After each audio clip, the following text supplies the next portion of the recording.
All right. We are recording. Oh, you're recording. Okay, great. Great. Well, welcome to all of you. Thanks so much for joining us for our third PhD Pathways conversation. And this one is with Ana Corbacho, who's an alum of the economics department, got her PhD from GSAS in 2001. And now she works at the IMF, where she's been for quite a long time. So we look forward to hearing from Ana. She's also active on the GSAS alumni board on the professional development committee. So thank you so much for joining us, Ana, and all of our guests as well today. So Ana, I'll just start by asking you the typical way that these conversations start. Can you tell us a little bit about, maybe we'll start in the present. So tell us about your current work, and you can, I'll let you kind of introduce yourself how you'd like to. Thank you so much, Rachel, and great to see everyone here. Happy to share a little bit of my experience as a graduate from Columbia University in my career path, what I would call, I think, global policy making. What I do right now, let me start with the present. Currently, I am this chief of the strategy unit at the International Monetary Fund. This is a job that combines a lot of economics, but also politics. It really requires me to engage at the sort of highest level of policy making globally on the really big challenges worldwide. So in a way, I moved from a sort of very technical, very focused agenda that I used to have in the past, engaging bilaterally on specific countries, on specific regions, now into the big global scene. As you can imagine, what's keeping us incredibly busy these days is the pandemic and the impact the pandemic is having on so many economies across the globe. It's truly the first time we've seen in our lifetime a crisis of this magnitude. To give you a perspective, we have about 190 countries that are members of the IMF. More than 100 are engaging with us requesting financial support because they are truly in a very difficult situation. So that's one key global challenge that we're facing. It is the major global challenge, but we're also very actively pursuing more structural agenda, more near-term agenda to think about a more resilient future. So we are pushing for trying to have a more amicable trade system globally so that trade can be an engine for growth, a more equal global system, and this means both dealing with inequality within countries as well as across countries. We have a very big agenda on climate change. That's another very difficult item in the global scene where politics and economics are very much interchanged. And another really, really big challenge right now is the very high level of debt. Lots of countries are precisely struggling through this crisis because they don't have sufficient space to implement policy responses. We've seen in the US a lot of action from the government to support businesses, households. Many other countries are very far from that situation. They are at the verge of debt distress. Some are already in a debt crisis. And that means that we are very, very busy trying to help countries resolve these issues so that we can actually lend. At the fund, we cannot lend to countries that are in debt distress. We cannot add to their debt problems, right? So this is kind of what is keeping me extremely busy now. Operationally, this means that I help coordinate all the G20 agenda of the IMF. It's very, very active right now on the global scene. I also engage on governance reform. As emerging markets and developing countries continue to grow and have a bigger share of the global economy, we also strive to give them a bigger voice at our executive board. This is a very difficult process. This also comes with understanding how big the institution needs to be. We say the IMF is at the center of the global financial safety net. This comes with specific reforms we need to push through to make sure we are sufficiently resourced and with sufficient quality governance so that it's an executive board that represents sort of the global community. Very technical. I don't know if any of you have heard, but it's also a lot in the news. We talk about this SDR allocation. It's a very weird concept. It's a reserve asset. It's not truly a reserve. It's not truly an asset. It's a reserve asset. But this is something the IMF can issue if we have sufficient membership support. And it's sort of a gift. I mean, we issue this reserve asset and we distribute it to countries. So this comes as extra liquidity support for many of the economies that are struggling.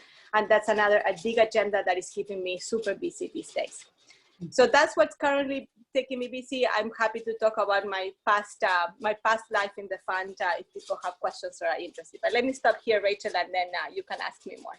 Yeah, great. No, that's, I have so many follow-up questions just about your current work and kind of what that looks like day to day. But let's rewind first, since it took you a while to get here to where you are.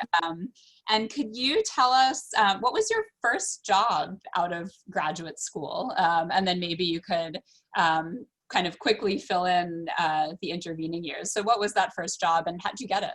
Yeah, so I'm one of those strange animals that can say they've had sort of one career in some respect, because my first job was also at the IMF.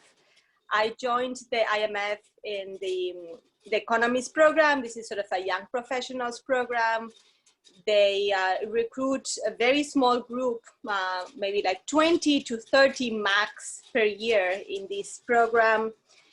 And once you sort of graduate after a number of years in this program, then you become what we call permanent staff member. And I never thought I would just have what it looks on paper a linear career, meaning I graduated from school, I took a job, and I'm still 20 years after in the same institution. I think the reason why I found it interesting to stay for so long is that I was able to work on so many different issues over the last 20 years. I debated along when I was on the job market whether to go to academia or go to something more applied. And I see many of you nodding. It's a tough choice, but I decided to take a chance to come to the fund, and I just found the work absolutely fascinating. I've done lots of different things. My first job was being a fiscal economist for a small, low-income, very poor country in Latin America. The first thing I did when I joined the fund after 3 months of being on the job is to go to this country. And, you know, I had all the models in my mind about like fiscal projections and tax buoyancy and, you know, development issues.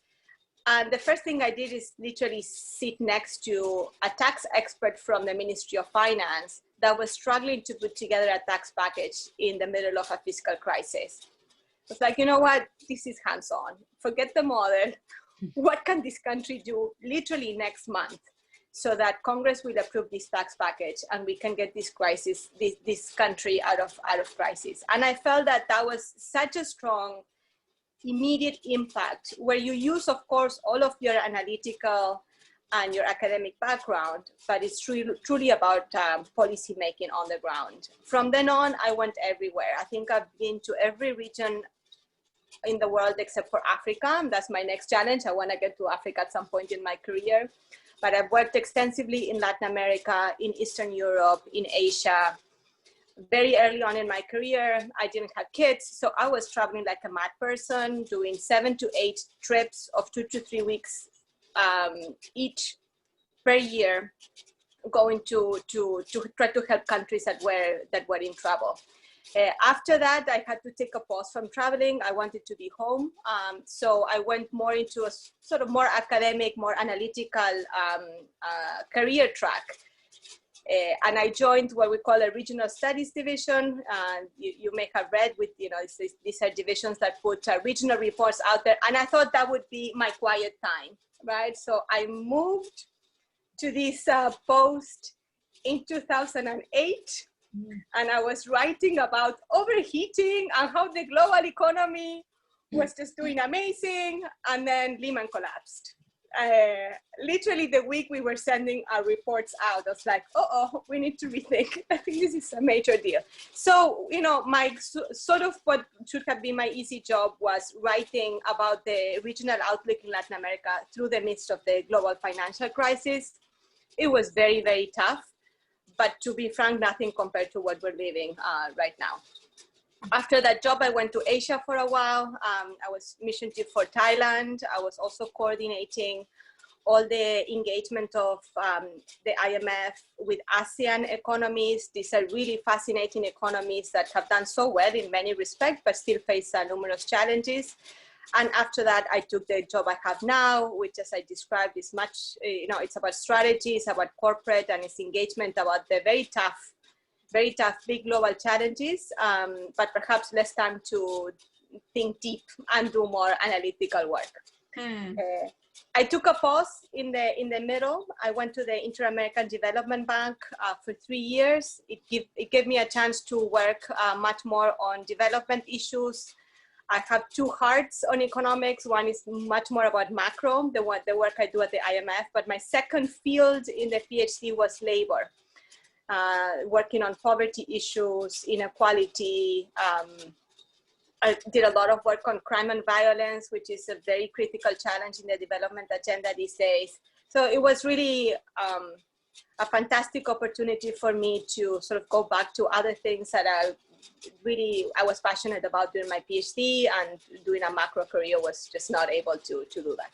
Mm-hmm. So that's my CV in like 7 minutes. Great. And so thinking back to graduate school, and especially to those, like your early years in your career, what experiences did you have during graduate school that you think really helped prepare you for that first job? And then is there anything that in retrospect you wished you had done but hadn't as a student? So let me start with the last question. What I wish I had done is enjoy New York more. I really wish. It's one of my favorite cities in the world.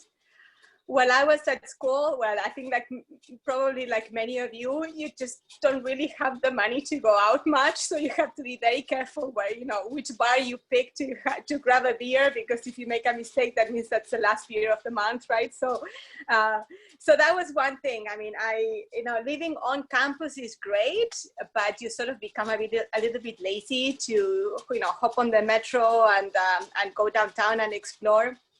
My last year in New York, I was not living on campus anymore. And that really gave me a chance to at least enjoy the city. So, you know, first advice, make sure you balance it out. It's not just about studying. In terms of what prepared me, I think, for my jobs, I have to say, I mean, very early on, even from my college years, I worked every summer. Every chance I had to have kind of work experience, that would build my CV, I took it. And that meant that a couple of summers I actually worked for free, just to be able to put it on the CV. And through that experience, I tried to explore. I worked one time for a commercial real estate company, another summer for a bank. And then my last job in Argentina before moving to the US was at the Central Bank of Argentina. And then I realized that my heart was in policymaking. It was not in the private sector. While I was at Columbia, I applied everywhere. That's my advice. Apply everywhere. Every single scholarship, every single grant that would allow me to do research and a work experience. I did that. I spent a summer in Central America because I applied to a grant from Harvard. They had a Central America research project at the time. I sent a proposal, I got picked, so I spent 1 month in Nicaragua, 1 in Honduras doing applied research. It was very interesting. I set up myself to do something super ambitious without data. So I literally was like flying from, capital to capital to convince statistics centers to give me their data. I finally did. It took me a month, but I finally did. So I did a very unique paper on data nobody else had, which is so unique. Then I used it also for my PhD. So that was really an amazing experience. The other job that was also very influential in my choice for a career was a summer job at the IMF. So I did the summer internship at the IMF. It showed me a side of the institution I didn't know. It showed me how much people who work there really care, despite sometimes having to give very tough advice to countries. People are extremely committed. And that sort of convinced me that if I had the chance, I would go back to the IMF. It's a very competitive process. You can never trust that this is going to work out. But for me, it was really useful to be able to see the institution from inside out. So that's my advice. Apply everywhere. Make sure every opportunity you have, you take it. And if it's an opportunity that allows you to also advance your PhD, then all the better, right? Sometimes you just have to work for the sake of it. I did lots of tutoring and things that didn't necessarily build up my CV, but gave me some cash. But other things are really useful to start building your CV early on in your PhD for when you go to the job market after you graduate. Mm-hmm. Yeah, that's great advice. We often are encouraging students to gain experience in any way possible, whether it's an off-campus internship or something on campus or, yeah, that's great.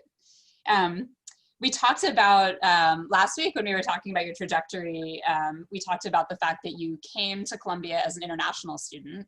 Yeah. And then also you are a woman in a male-dominated field. And how have those two things affected your career trajectory?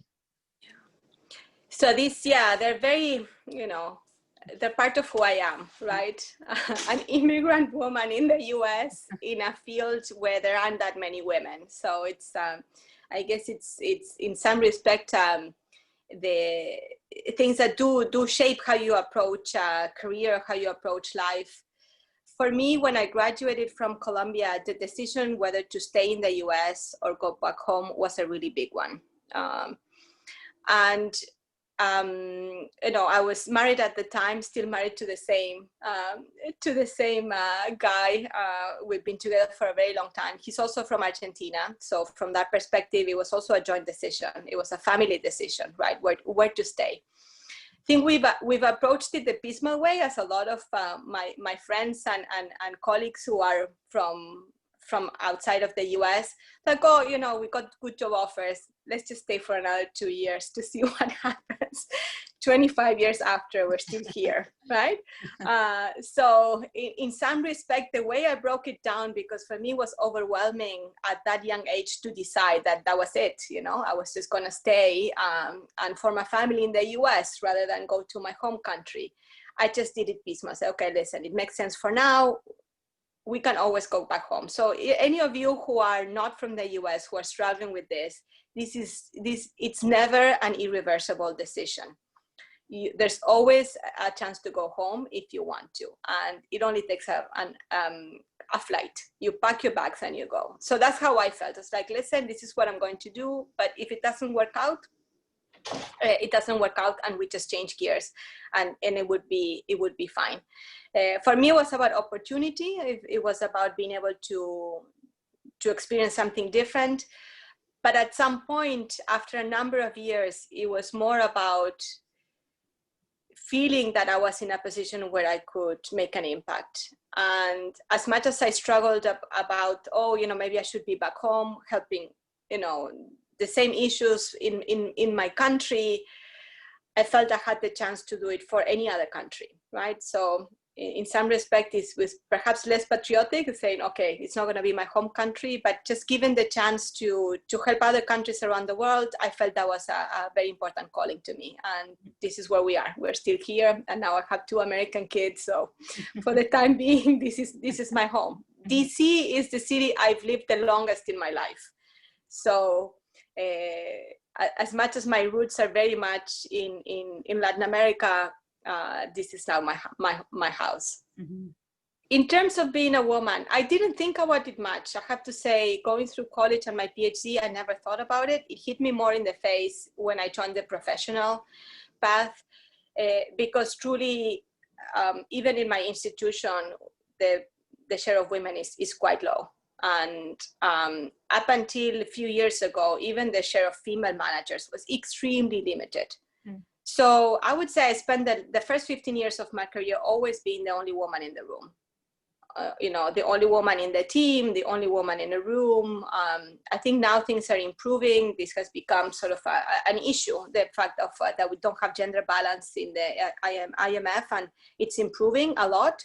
And it really makes a difference. I really like it when I see just an inclusive, a mixed group in any meeting. I think the most important advice I would give is never shy away from expressing your opinion. You always have to be polite. You always have to be mindful of cultural differences. I travel all over the world, and people take it in different ways. I try not to get offended, but I never shy away of expressing my opinion. So I think that's what really helps make sure that at least you walk home thinking I tried, right? But it's tough. I have cute stories. I'm happy to share, cute stories of even in DC, at least it's easy. But sometimes you go to countries where they're just really not used to seeing women. And I would show up in these big meetings where I'm the only woman you can't see, but I'm also short and petite. So, and then I was surrounded by older men. Mm-hmm. And you could see, my counterparts struggling because they're just scanning, this group, and they're like, who is the senior level person here I need to shake hands with first? So I always made it easy on them, always making sure that my title was appropriately reflected in the agenda. And when I saw anyone struggling, I would approach first and extend my hands like, hello, I'm Ana, I am the mission chief. Because otherwise the whole situation, everybody was just uncomfortable. It's like, oh, is she the one, or is should I be talking to the other men on the team? So you just learn through it. You need to get the job done, even if sometimes the situation is uncomfortable. I've been asked to bring coffee. I've been asked to take notes. I've been asked to do things that were not kind of the right task for the job I was doing in that particular meeting. You need to get over it, and again, just make sure you state your mind and you do your job.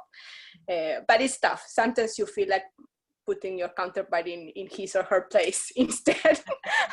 but I'm a diplomat, so I'm not supposed to do that openly. I do that in private settings. With my peers, I'm like, no, I don't take any of that. But sometimes when you're in the field, dealing with political issues, you have to be very careful. Yeah. Oh, wow. Yeah, sometimes I would love to hear more of those stories. One last question, and then we'll open it up to everyone else. But we have a mix of people from different disciplines, both students who are here and who we'll be having a conversation with, and then also people who will be watching this, including people in more qualitative fields. And we get this question a lot too in our career advising, which is, so in your field, kind of broadly, so not just like the macroeconomic policy, but in global policy making in general, to what extent are qualitative research skills valued, and like to what extent does the IMF have people who have kind of more qualitative experience, or other NGOs or public sector agencies? Yeah. No, I think this is super critical question, and I can share sort of my perspective also as an evolving manager, right? I mean, of course, I started my career being the junior economist on the team, and now I'm also a manager, and I have to recruit. And when I look for talent, this is a critical question for me. So what I find is that, and you probably experience that also in your fields and with your peers, there are a lot of really smart people out there, a lot, right? And I have to say, after many years of being in the professional field, those are not necessarily the most scarce skills. What sets people apart is precisely the combination. Yeah, of course, you need your analytical skills, you need your academic background, you need to have a good logical structural way of approaching new problems and bringing solutions. But when I see people thrive in their career, is those that bring the extra stuff. And the extra stuff is grit, the extra stuff is teamwork, the extra stuff is being very organized, knowing how to prioritize, what to go after first, what to go after second. But I think fundamentally getting along. I'm constantly invited to these chats, about experience of being a kind of a mission chief and leading teams when going to different countries in the field. It's like, listen, it's like the most simple advice I can give. Just be nice. Be nice to yourself. Nobody will take care of you. You have to be in charge of your health, your family, and your well-being. So be nice to yourself. Be nice to your team. Everybody, this attitude of being a boss that doesn't think about the other, it's just like that leads you nowhere, right? So be nice to your team, be nice to your counterparts. Whoever is across the table from you is also struggling with trying to get solutions to the problems they have at hand. So if you approach life and career in that perspective, that's where I see people thrive, because a lot of people have the smarts, right? They do have the analytical skills, but how is it that they bring people together? How do they work with others, the empathy they can show, and the grit and resilience? I confess, I'm a bit of a workaholic. I need to keep my mind straight to make sure I don't go overboard. But that drive to try to do a good job is what sets people apart. And that has nothing to do with what you're learning at Columbia. That has to do with how you prepare for life in general, right? Mm-hmm. But don't forget that side. I mean, the human side, the people side. I think that's really just fundamental. Mm-hmm. And if not, if you don't like that, if you don't like being around people or working with others, then there are many other career paths that you have to choose. But I tell people, you need to know what you like. Make sure if you have the opportunity, if you have the luxury of being able to choose what you like. Don't choose what your advisor is telling you. Don't choose what your mom or your dad may. Where's your passion? What's going to drive you every single day to wake up and to try to do a good job? This is what sets people apart in their career path. Mm-hmm. And it's very simple. It's very simple. Mm-hmm. Mm-hmm. That's great advice. So would you, as a hiring manager, then hire maybe like a historian or a political theorist even, or someone who maybe has some of those soft skills that you're talking about, and maybe qualitative skills, but not necessarily the actual, quantitative economics experience? So at the IMF, the skill set is quite homogeneous and it's very narrow. The majority of professionals at the fund are economists. I work very closely also with people who have specialty in communications. That's very critical for what I do now. People who have more of a finance background, HR professionals. So of course we have kind of all the extra functions, but the core of the professional staff at the fund are economists. When I was at the Inter-American Development Bank, that's because it deals with a much broader agenda, right? The development agenda. Then I had the chance to interact with people who had very diverse set of skills, and it was just truly, truly enriching and truly fascinating. I have deep respect for the different points of view that come with different training and different professional skills. Mm-hmm. I truly believe that brings better solutions for anything you're embarking on. But the job market is segmented. So for those of you who are closer to needing to go to the job market and get it, you have to know where your niche is, where's your comparative advantage. And there are many jobs that are just not as open in some respect. Mm-hmm.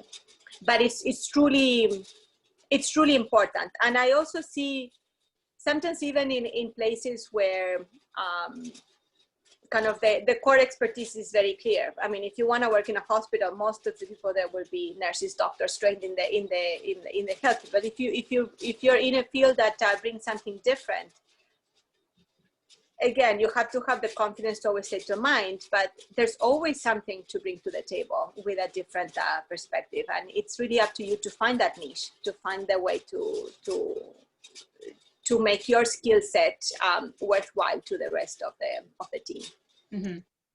That's great. It's a two-way street. You can't just kind of wait for opportunities to come to you, but it is true. I mean, sometimes not everybody is qualified for everything, and you know, there's certain. Many times, I mean, you see the job description and they're looking for a very specific skill set. This is a very competitive job market, right? So the reality is that when we hire, and this applies to like, I would say like, you know, most fields, you can be very granular in your matching process. So don't get discouraged. Sometimes you send your CV, you then got called. It doesn't mean your CV has any issues. It just means that the manager has the luxury of having a very granular match. Mm-hmm. Sometimes I literally, you know, the edge of why I choose, you know, one CV over another is, you know, even just gaps I have in my current team. So, oh, this person has this extra edge, you know, and the rest are like all fantastic, but this extra edge will complement my current skill set or my current team in a better way. So it's a matching process, right? Mm-hmm. So it can be very granular. So you have to keep applying, you have to keep your head up. The match, when the match happens, you're gonna see it. You're gonna see, oh, this was, you know, the job market was waiting for me to apply to this job. Mm-hmm. And it can take time. You can be lucky and be matched, you know, on the first try, or it may take a little bit longer. Mm-hmm. But again, just be confident in your CV, in your skills, and confident in what you want to do, and go after that. If you can afford to wait, that would be my advice. Wait until you really see, okay, this is something I truly want to do. Yeah, that's great advice. Thank you. So we'll, I think we'll open it up now to